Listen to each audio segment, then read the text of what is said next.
Hello, welcome to another ONDR Modurol video. Why have I bought this car? My name is Damien.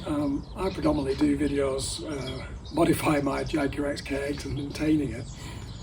So why has a classic car enthusiast, Jaguar enthusiast, bought this electric car? Well, first of all, I'd like to explain what it is. This is actually a Model 3P, a 2021 year. It's been made in China. It's red with black interior. It's 3 years old, so I'm not the first owner, so some of the depreciation's already gone. It's got a range of about 200 miles fully charged at 80%.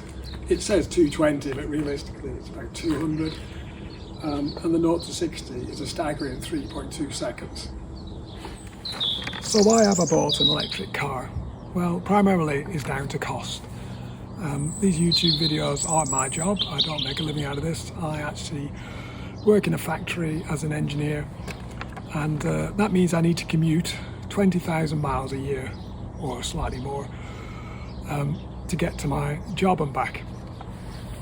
So I need a vehicle capable of doing that. Now, I've been doing that for 20 years.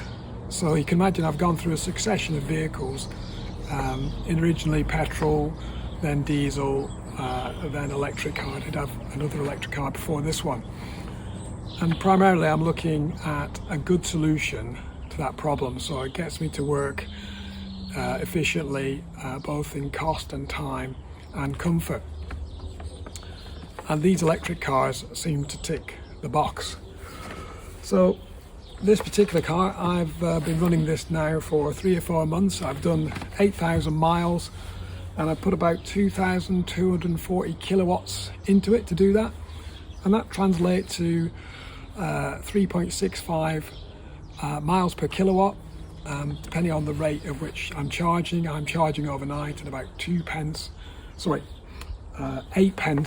per kilowatt hour. So it equates to just over 2 pence a mile. I mean, this is based, it's currently January now, so partially I've had a lot of preheating in that, so I expect the efficiency actually to be slightly higher when I'm driving it, but they are quite energy hungry, warming up, etc. Anyway, the equivalent diesel car is about 12 pence, so I'm saving 10 pence every mile running electric. So it's about £2,000 a year I'm saving with electric cars. So that's the primary reason why I went to electric. Originally with a Nissan Leaf. It's not just the cost of the fuel, it's also the running costs. With diesels, I was struggling with the maintenance. I do a lot of the car maintenance myself. So regular oil services, trying to keep on top of the DPF, the EGR valve, the clutches, etc. It's just more complicated. I just find the electric it's just so much simpler. There's less to go wrong, less to service. Why didn't I try a hybrid? I suppose the next step from diesel was a hybrid before electric, but as an engineer I find making things more simple is the way to go. Less to go wrong, less things to fix.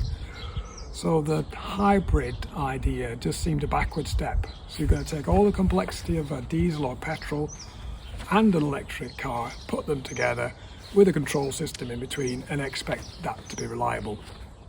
Madness, absolute madness.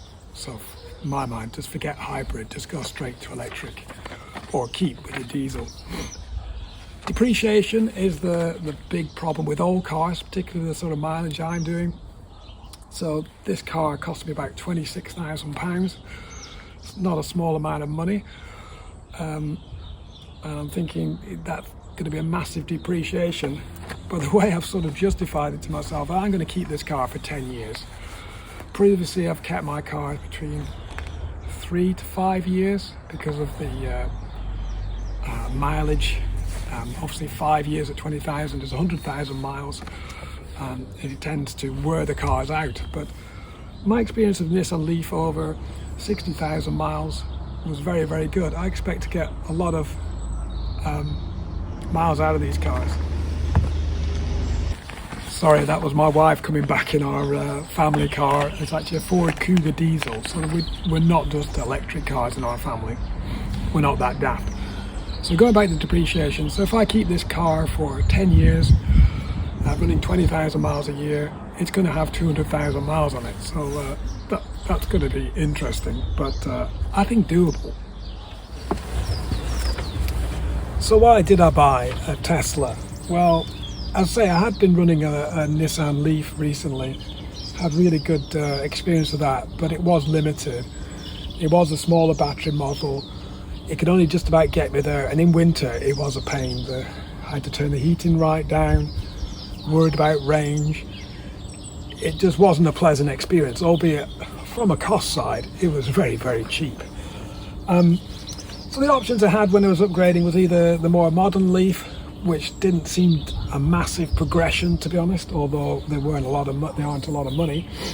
The Jaguar I-Pace was obviously the natural thing for me, but I was frightened off with the massively inefficient drivetrain, just crazily inefficient, and the reliability has some questions about the battery and all the in-car entertainment stuff, which is shared with the Land Rover, just seemed a bit not quite high tech, to be honest. One of the other options was the IONIQ 5, Hyundai IONIQ 5, and that was really nice. That was really close second. Massive amount of space, but I was put off with the matte paints and the long-term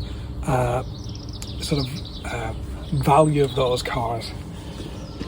So I ended up with a Tesla. Very, very high efficiency. I'd say it's 3.65 miles per kilowatt, and the performance, there doesn't seem to be a compromise. You get high efficiency and very high performance.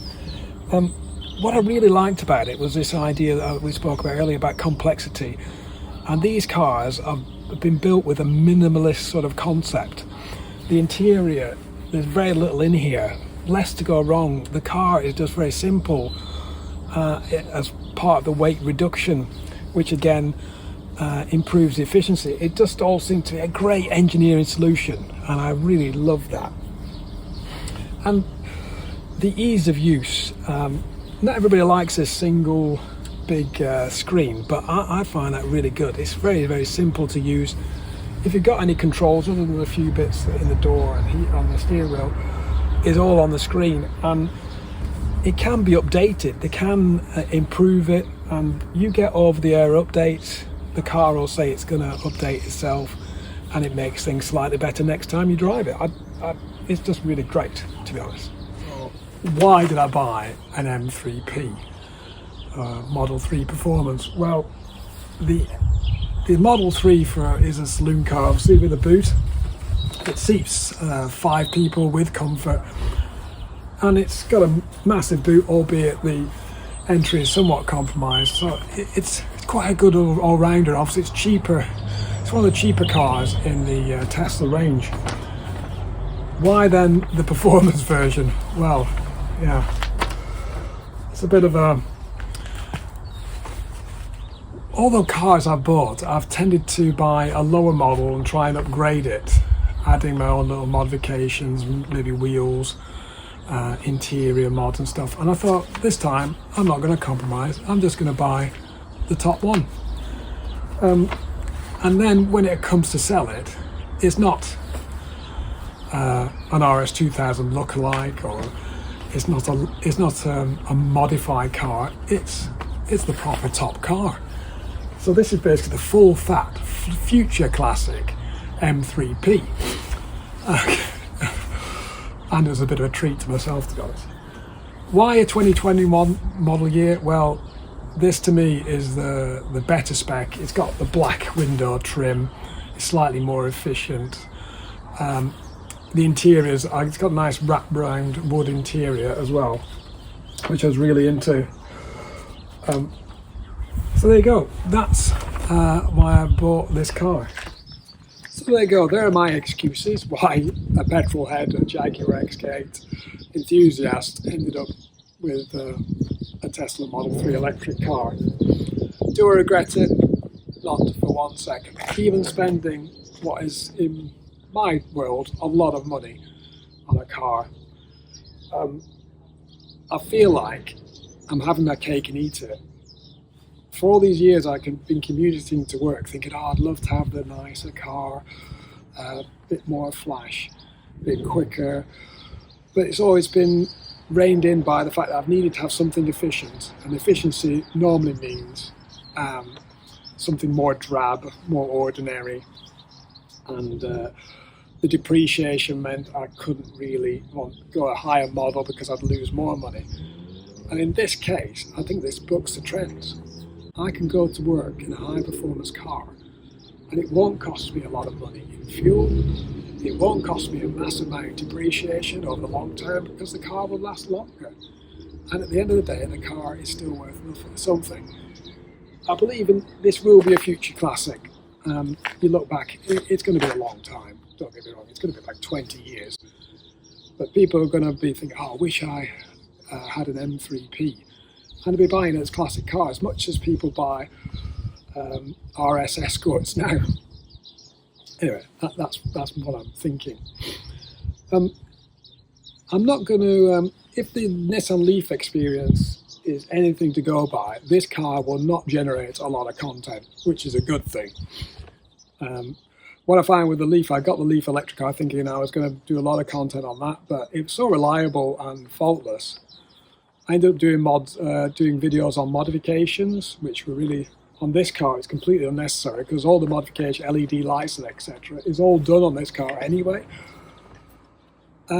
However, it isn't completely perfect, and I'm going to do a couple of videos on the faults I have found, and there are some things, there are five things I needed to buy when I bought this car, and I'll just review those with you, 5 important things. Anyway, look out for that video coming up. Hopefully you enjoyed the video. Please like, comment, share and subscribe for more O&DR Modurol videos. Thanks, bye bye.